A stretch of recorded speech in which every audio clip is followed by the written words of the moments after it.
You are the essence of God.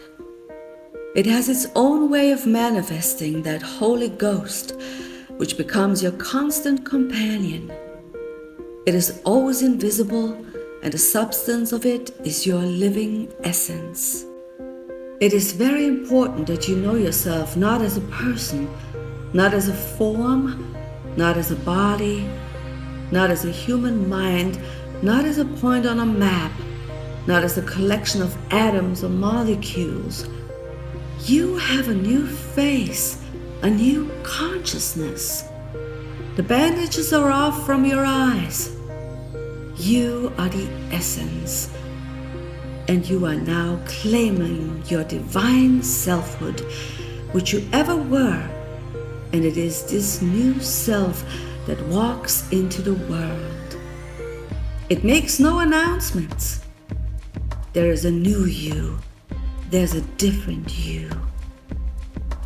You really are changing in your consciousness. And as you do this in your consciousness, the transformation takes root. Accepting yourself to be the only divine essence everywhere. Your own divine essence. The Holy Spirit opens and beckons you to enter the city of truth. What is meditation? The real meditation is a soul feeding. Every meditation, that silence, is your mind feeding your soul with the pure, infallible, eternal essence of Christ, which includes the love, the grace, the will of God. You can shatter the spiritual drought of centuries with this heavenly manna, letting it pour forth to nourish your soul with all that the Father has.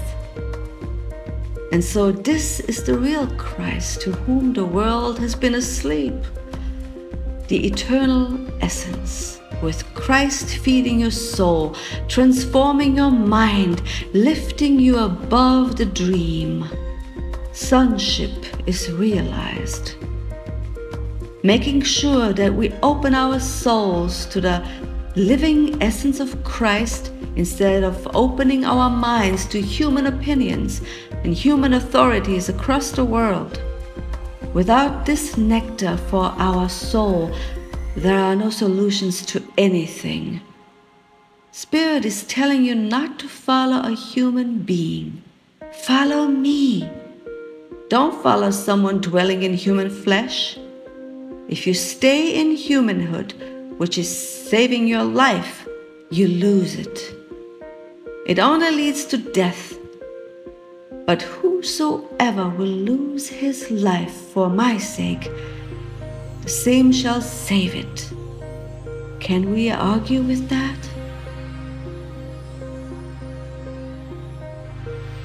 The clear meaning is that the transformation from the dying mortal in flesh to divine flesh like Lazarus is not only possible, but it's the path. The path ordained for us by God. The perfect invisible light of Christ, the precious light which can never be confined, controlled, or dominated by any condition in this world, is your light now. This is a mystical thirst, and when it's understood and obeyed, it can take any individual into paradise while appearing on earth in form.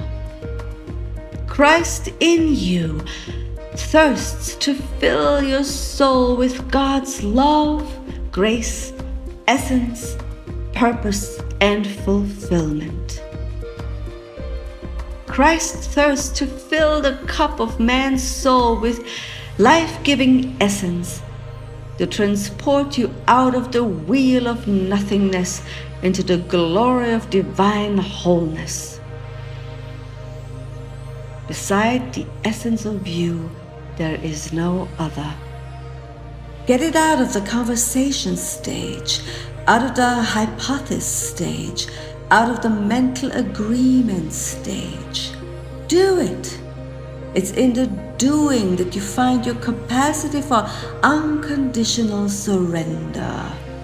Some of the greatest so-called tragedies of life lose their sting when you unconditionally recognize only the essence of God is present. When you do, you will feel touched by the Spirit. Right now, you can feel the living essence of yourself everywhere.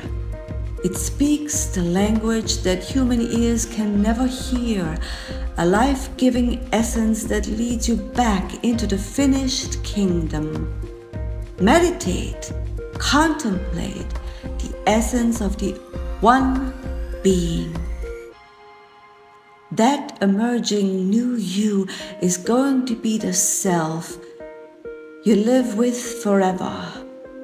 So get acquainted with it now. As you contemplate these amazing and beautiful truths, you are not only deepening your consciousness, but you are planting seeds, not only for the day ahead, but for centuries ahead. Now, sometime in the first morning contemplation, it comes to you out of the mist that you really are the living essence, and you now have a whole day ahead of you to practice it. If you want that essence to be your sufficiency in all things, all day, it is going to oblige you, but you have to keep your attention on who you really are all day. That is the discipline. The time to catch it is right now, before you walk out into the human identity. Because if your human identity starts moving before you establish identity as essence, well, you're going to just become another stray sheep. And your day will be something like trying to sip divine nectar with a broken straw. That first morning contemplation is where you make your unconditional surrender. Unless there's a clear-cut definition, acceptance of who you are. The one who walks out into the world today, tomorrow, the next day, must be the new self. You must choose the new self for the old self, you see? And the realization of truth, you start living in this new self, radically different. And at first you wonder how, but your essence knows how. Trust it.